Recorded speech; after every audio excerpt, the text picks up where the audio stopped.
Hey guys, welcome back to the channel. This week I've been behind the wheel of the Toyota Corolla, but more specifically the Toyota Corolla Hybrid all-wheel drive model. Now this particular vehicle will cost you a little bit more over the pure gas front-wheel drive model, but trust me when I say it definitely makes up for its value in fuel economy savings. Now that aside, do me a favor and hit that subscriber button because now it's time to get into consumer hot topics like pricing, real world fuel economy, cargo space, passenger comfort, competitor comparisons, and so much more. This Toyota Corolla Hybrid SE all-wheel drive model you're looking at is a carryover model from 2024. It's covered in the underground deep gray color paint and includes 18-inch alloy wheels. If the all-new FX trim is available in your market, you might want to level up. It's a tribute to classic Corolla styling from the 80s, and the blacked out aesthetics package might appeal to you. Regardless of trim, the LED lights with Toyota Safety Sense 3.0 driver assisted technology are standard, but the now available 10.5-inch Toyota multimedia larger touchscreen is offered on the XSE or XLE trims, which is new for 2025.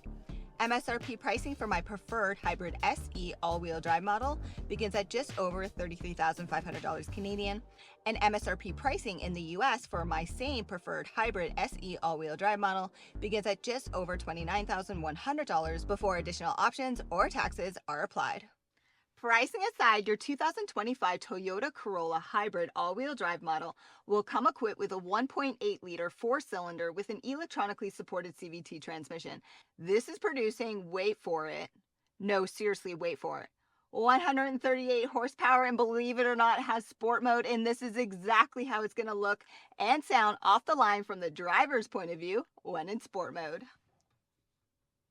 Sport mode activated. Now, let's go.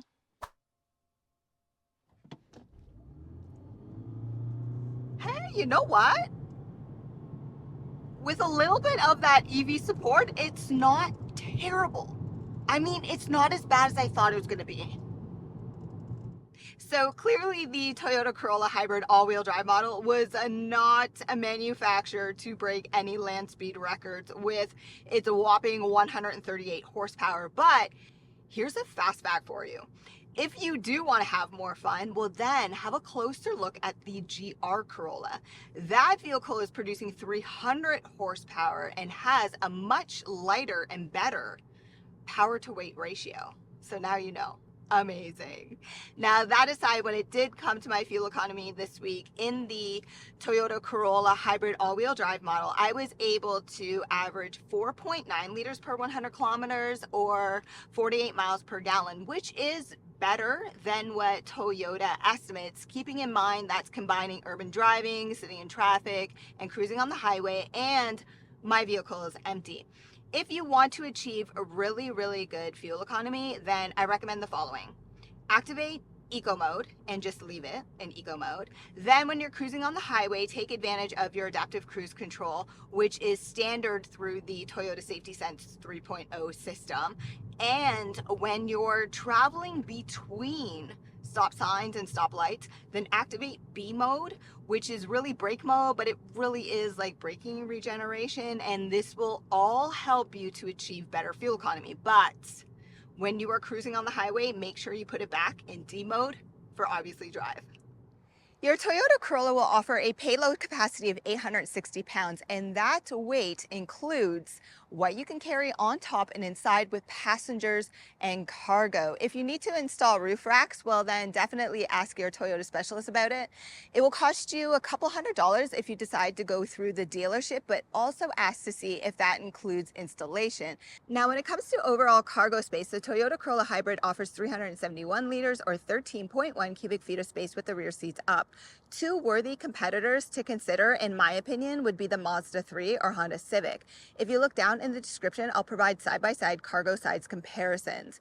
Other features include a tire repair kit under the trunk floor. However, a temporary spare tire is offered in select trims with select convenience packages. And make sure you ask your Toyota specialist about a Toyota Care subscription and complimentary 24-hour roadside assistance services.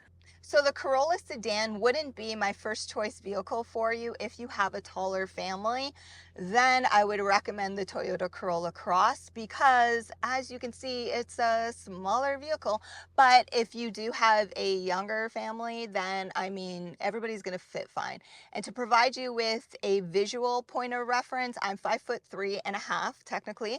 This front seat is currently set up for my producing partner, who is 5'11". So I have more than a few inches of leg space available, but I'm very grateful for the roof liner being concave because it is kind of tight. Now, these seats are totally comfortable. If you're looking for heated seats, well, then you have to level up to the XLE or XSE trims that will have that feature for you. These seats are also fixed, meaning they don't move forwards or backwards. They just fold like I've already demonstrated. Now, one feature that needs to be improved is just storage. There isn't any, so no pockets behind either front seat. Side door storage, you can fit maybe a juice box, but hey, you receive an armrest and 2 cup holders. Wasn't expecting a climate panel back here because it's a small vehicle and because of the price point, but you receive 2 USB-C ports. So the big news for 2025 is the available 10.5-inch touchscreen, which you'll find in the XSE or XLE trims. It will cost you a few $1,000s more than this SE package, but speaking about the SE package, which I highly recommend, depending on your market location, ask about the SE premium package or the SE convenience package, because then obviously you gain more comfort and convenience. So in particular to this SE, this sunroof is manual to open and then power operated. Both front seats are heated, which are a bonus, but they're both manual to adjust. So my SE does not have a power operated driver's seat, FYI. Then the steering wheel is heated, and to activate the heating for your steering wheel, just look over here on the far left-hand side of your dash. Then on the left-hand side of your steering wheel, this is where you'll find your voice commands, your Bluetooth, and shortcuts for your audio sound system. Also super important, you can customize the center of your digital driver cluster. This is also where you will customize your driver assisted technology features found within your Toyota Safety Sense 3.0 system. Be patient with it because you receive a lot: forward collision warning, lane departure warning, blind spot monitoring. If you don't like all the beeps and vibrations, this is where you customize. Then on the right hand side of your steering wheel, this is where you'll find your adaptive cruise control settings, also part of the Toyota Safety Sense 3.0 system, and some additional buttons for your radio. Then moving over to my infotainment system, this is the 8-inch touchscreen. You have Android Auto and Apple CarPlay. Apple CarPlay is actually wireless. Super awesome. Make sure you're asking about your complimentary subscriptions and then add on descriptions too, especially if you like things like Wi-Fi hotspotting or navigation. And I mean, it's really, really easy to use because, like I said, majority of your settings that you're going to want to adjust is available through your digital driver cluster. So go through the icon, set up your Bluetooth, again, your Wi-Fi if you have it, your navigation, etc. My go-to icon that I really like is the vehicle icon, because you can watch your energy flow. This is super cool, beneficial if you want to improve your fuel economy too, because you can watch your driving characteristics. And then your HVAC system, easy to use, buttons, knobs, amazing. Depending on which SE package you actually purchase, you're going to receive a mobile charge pad as standard. This is where you'll find your buttons for your heated seats. Just beside there, you'll find one USB-C port inside your front center console. You'll find an additional USB-C and one 12-volt port. Most importantly, best for last, fuel economy. Drive mode selector is over here. Now let's hit the road for my final driving impressions. 2025 Toyota Corolla Hybrid all-wheel drive final impressions. And what can I say? I mean, truthfully, this is probably the most boring vehicle I've ever reviewed, but it's also going to probably be my next Toyota purchase because, well, it's not the ugliest vehicle in the parking lot, but definitely that fuel economy. Like, Toyota's hybrid system is very, very impressive, whether it's the PHEV or the self-charging hybrid. Very, very well done.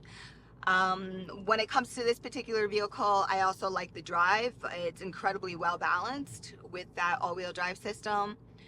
Great turning radius. So for the drive, I have no complaint. My only complaint about this vehicle is this infotainment system. I absolutely hate it. I want to take a sledgehammer to it, take it off, put some glue on the back of it, and then stick it back into the dash. So then it's integrated into my dash, and now I have great visibility. So if you're familiar with my channel, you know I'm a former racer, so I sit really low in my seat. So because this infotainment system protrudes by like easily 3 inches, I can't see totally out of my windshield, even though Toyota has done a fantastic job with these A-pillars. I love their A-pillars. They are thin and they're moved forward, so you have no problems when you're making a left or right-hand turn. Visibility is really, really good. But for me, this infotainment system sucks like that, and I hope the new versions actually integrate it into the dash. And you know, before you just tell me to change my seat, I'm not going to change my seat. I actually fear drivers that look like this when they're driving. That are way up there and super close to the steering wheel. Like, that's terrible. Anyways, some more about visibility. There is no blind spot back there by that C-pillar because the rear passenger windows are really, really long. When it comes to noise cabin quality, it's by far not the best Toyota that I've ever reviewed.